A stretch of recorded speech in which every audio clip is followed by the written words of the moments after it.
One summer, I don't remember exactly when, I remember playing at my cousin's house, which was in the same subdivision as mine.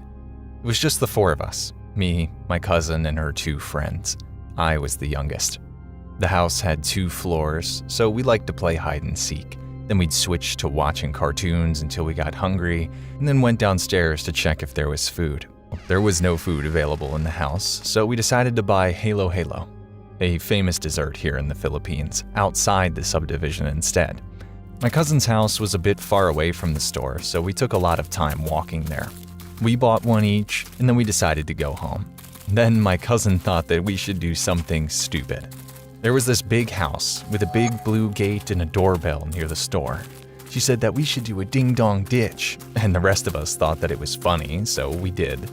The side of the house had a small passage, so I went in there to hide while the 3 older kids did the ding-dong ditching. They rang the doorbell twice, and no one answered. On their 3rd try, a big, fat, bald guy appeared. He was shirtless with glasses and black shorts. He had a big tummy and white skin. Most importantly, he was holding a gun. The man looked like a foreigner, but he shouted, "Why do you keep pressing it without stopping?" Then he raised his hand and started firing. My cousin and her friends ran, but I was still there, so shocked I couldn't move. After a few seconds, I realized that I had to run too, or else I was going to very likely die there.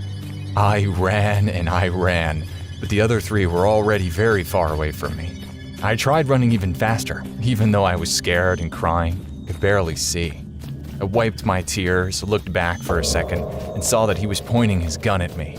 He fired. Fortunately, I tripped at that moment, and the bullet missed me. Then I stood up and ran even faster.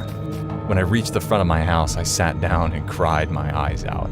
That's when my cousin found me, grabbed my hand, and we started running again. The bald guy still chased us all the way up until about the time we reached my cousin's house. When we arrived, her friends were already there. We locked the doors, closed the curtains, and hid. We saw the bald guy looking for us through gaps in the curtains. When he didn't see us, fortunately, he went away. I don't know if my cousin and the other 2 still remember this, but I still remember it, and I told my mom once. I often think about just how close I came to dying that day. I don't remember much about the incident, but I will try to explain it the best way I can. My name is Christopher. I was in middle school, and if I remember correctly, it was 2022, 2 months before summer break. My middle school had 2 stories and 1 elevator. Even though it was for staff only, some students got permission to use it.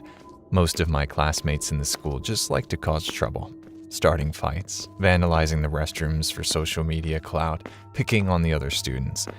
I wasn't one of those students. I was caring, kind, still am to this day, but that's not why I'm writing this. The day of the incident, I was sitting in my 2nd period math class. It was one of those average days, just listening to boring math info and solving equations. I didn't care much about it. Suddenly, the intercom speaker came on. I figured it was some kind of administrative announcement, but that's not what it was. The woman from the office using the speaker sounded nervous. She said a teenage boy had entered the building with a gun. I was shocked, terrified to hear that. Looking around, I could see that my classmates felt the same way. The teacher told us to get in the corner while she locked the doors, shut the blinds, and turned off the lights. We were already quiet when she sat down next to us to wait out the lockdown. At this point, I knew it wasn't a drill. A few minutes passed and there was still no noise. However, it wasn't for long. This part had me shivering. I still feel it to this day. The silence was broken by the sounds of gunshots. I couldn't tell how many there were, probably 3 or 4 shots. They sounded far from our classroom, but soon we heard footsteps coming from the hallway. Some of the students started to cry, prayed for the shooter to just go away. The footsteps were getting closer, closer. Whoever was out there, they were almost at our classroom, but the footsteps stopped. For a moment, the other students were silent again. Then we heard, "Where are you?" I was so terrified at this point I thought I might pass out. The others were scared and crying as well, but then something unexpected happened. The shooter ran from the hallway, back to where he came from. Another few minutes passed and we heard the intercoms come on again. The office lady that was on before said the boy ran out of the school because he saw police cars coming. Needless to say, we were all immensely relieved. Later that day, we learned that the shooter was a male high school student. He was apparently very, very upset about something, but I don't remember what. When he came to the school with the gun, he went up to the second floor to the learning commons. He shot 4 times up into the air to get everyone out. The police said that they found and arrested him. He was ultimately sentenced, so we have the solace of knowing that at least he's off the streets. Hi, I'm Paru. I'm Indian, and this story happened to me when I was 14. Now I'm 24. I'm writing this from Kerala, South India. I've told this story to my family and friends, but no one believed me, so I'm sharing it with you. I never believed in paranormal activities and all of that stuff, well, until this happened. After my 8th grade final exams, I decided to go to my aunt's house for a vacation.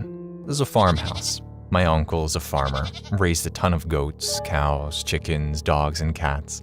My aunt lives in this big house. It had 4 bedrooms. I chose the big old room that belonged to my uncle's father. He'd passed away about 4 years ago. It was one of the best rooms and had an attached room. One night while I was sleeping, I just wanted to go to the bathroom to pee. And there was a bathroom window. When I looked out that window, I saw what looked like a goat's head. I thought I saw something wrong, just ignored it and went back to bed. But I felt anxious, couldn't sleep well. I don't know why. I just looked at that bathroom for no reason. Then there was a shadow. I thought it was just my imagination and I tried to go to sleep. Fortunately, I did. And the next day, when I tried to sleep, I felt even more scared. Then when I went to sleep, I couldn't move because of sleep paralysis. And in that sleep paralysis, I saw a figure. Couldn't tell who it was, but I could tell that its eyes were red. The figure watched me for a few minutes, touched my nose. And when it touched it, it hurt so much. I cried, tried to wake up from my sleep paralysis. And when I finally did, the figure disappeared. I don't remember what happened next. When I woke up the next morning, I thought it was a nightmare. Didn't pay much attention to it. When I went to the bathroom, brushed my teeth and looked in the mirror, I freaked out because I saw a wound on my nose. I remembered that figure had touched my nose the night before. When I touched the wound, it hurt so bad I ran to my aunt. I told her and she laughed at me, made fun of me. Well, that night I slept in my aunt's room. And the next day I called my mom and she took me home.